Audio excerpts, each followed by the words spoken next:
Décoration de la station du télésiège. Il y aura beaucoup de neige sur la station. La piste de ski recouverte d'une bâche en plastique blanc pour donner un effet glace. Premier essai de lumière. Parure de la façade de la maison. Nouvel essai de lumière, mais cette fois sur la façade et sur la toiture. Encore un essai de lumière, mais cette fois sur la toiture du garage. Installation des pêcheurs sur l'étang. Les santons, qui seront animés, nécessitent une très grande précision. Décoration autour des modules. Plusieurs brouettes de plaques de gazon seront nécessaires pour rattraper les niveaux et dissimuler tous les câbles électriques. Réalisation des chemins du village. Environ un demi-mètre cube de sable de Moselle posé sur des bandes de plastique. Toujours pour la déco, plusieurs brouettes de feuilles mortes. Mise en place des filets lumineux sur les lits de feuilles. Mise en place de 12 mètres de barrières en bordure de route avec leur éclairage. Samedi 22 novembre, il neige. Malgré lui, voilà Joël aux intempéries. Trop de neige pour pouvoir travailler correctement. Nous allons profiter de cette journée de repos forcé pour vous présenter la partie électrique de la décoration, une partie qui n'est pas non plus une mince affaire. Des boîtiers comme celui-ci, il y en a 17 sur l'ensemble de la décoration et du village. Chaque boîtier dispose d'un couvercle monté sur charnière de manière à permettre une intervention rapide en cas de panne. Un tableau électrique, séparé de l'alimentation de la maison, gère l'électricité du village et de la décoration en 7 secteurs indépendants. L'ensemble électrique est relativement impressionnant avec 17 boîtiers de branchement, 60 multiprises pour desservir environ 200 branchements, environ 350 mètres de rallonge électrique.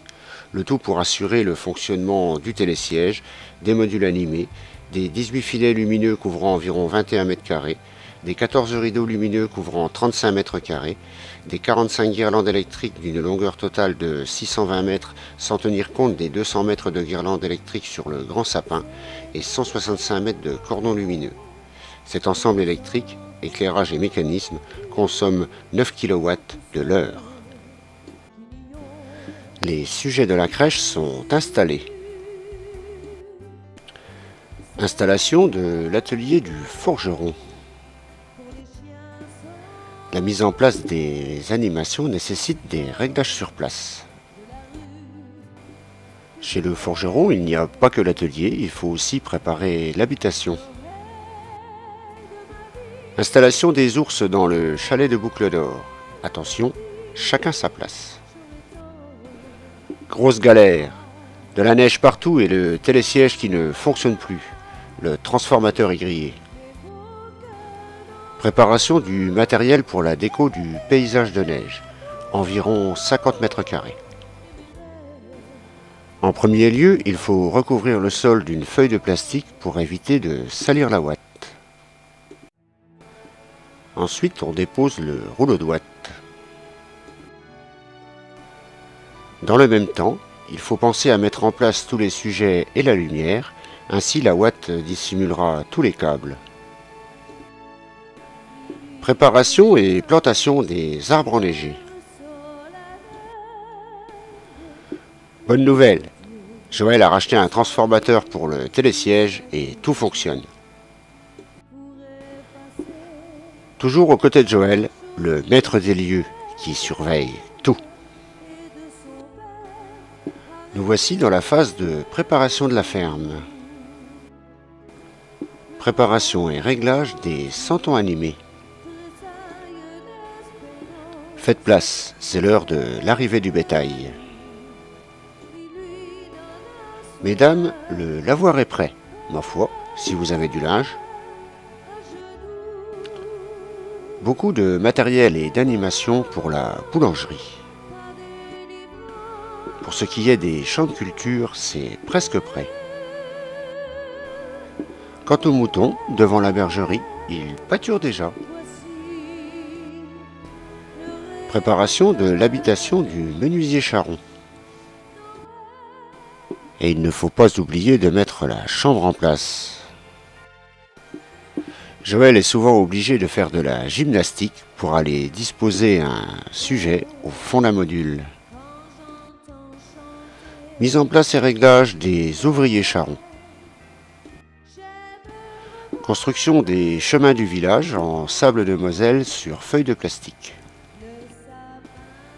Mise en place du plancher destiné à élargir le trottoir afin d'améliorer le confort des visiteurs.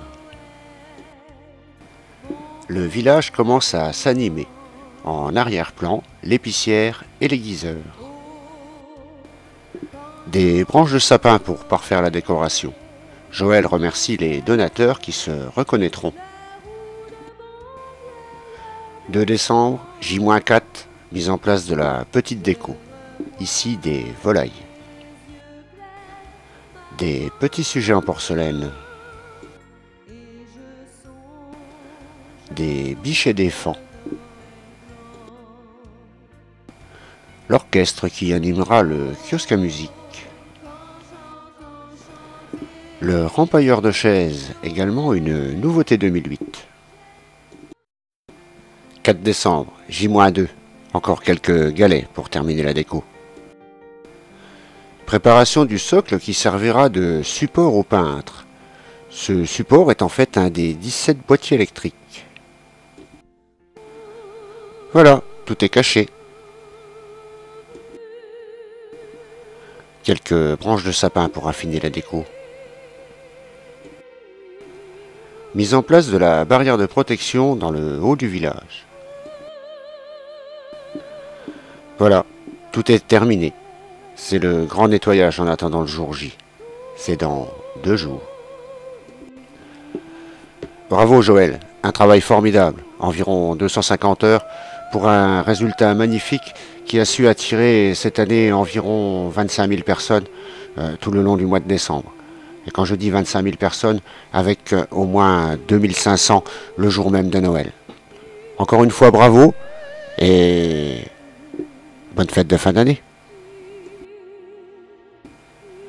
Ce DVD a été réalisé cette année en 2008 à l'occasion de la dernière présentation de ce domaine merveilleux réalisé par un passionné, Joël Kesteman, dont je me fais maintenant le porte-parole.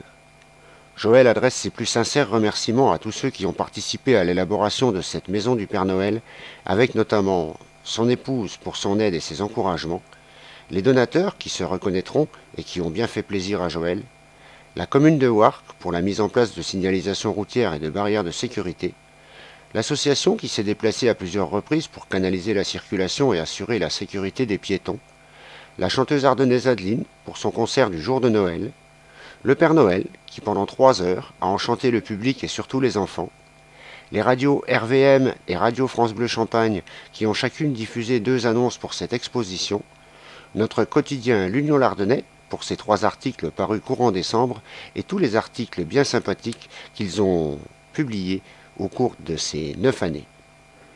Vous pourrez retrouver les articles de l'Union Lardonnais ainsi que les diffusions radio sur internet à l'adresse http://noël.webzine-ardennes.com. Le dernier merci de Joël va à son public, un public fidèle depuis 9 ans, avec des gens qui ont laissé, lors de leur passage, des traces très sympathiques, notamment dans le livre d'or.